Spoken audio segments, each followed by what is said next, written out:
আমাদের স্বভাব অনুসারে আমরা তোমায় পুজো করেছি, আমাদের স্বভাব অনুযায়ী আমরা তোমায় ভগবান বানাতে চেয়েছি, হয়তো পেরেওছি।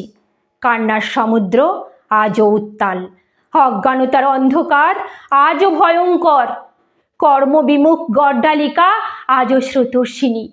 আমরা এই ধোঁয়াশা ঘেরা শূন্যতায় দাঁড়িয়ে তোমার কথা ভুলে তোমায় পুজো করি, তোমার নামে পথ বা লাইব্রেরি বা সংগঠন গড়ি, উৎসব করি, আলোর বাহারে সাজাই মেলা।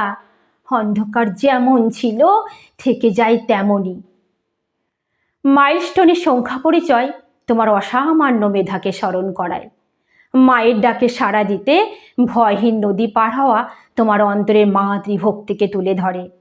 তুমি আমাদের অন্ধকার ভেঙে আলোর বর্ণ পরিচয়ে ধনী করেছ। তুমি আমাদের বিভ্রান্ত কবিকে শপথে এনেছ, তার হাত থেকে আদায় করেছ মেঘনাদ বধ। তুমি গরিবের কান্নাকে তুলে নিয়েছ নিজের চোখের পাতায়। তুমি বাল বিধবার যন্ত্রণাকে পাথর করেছ নিজের বুকে।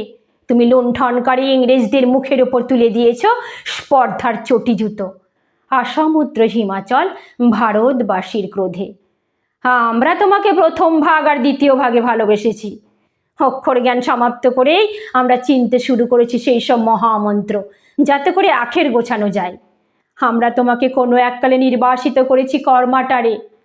আমরা তোমার হৃদয় জোড়া ভালোবাসা আর চোখ ভরা জলের মূল্য দিইনি। আজও বিধবার বিবাহ সহজ হয়নি, আজও অশিক্ষা অন্ধকারে অন্ধকারে ভয়াল।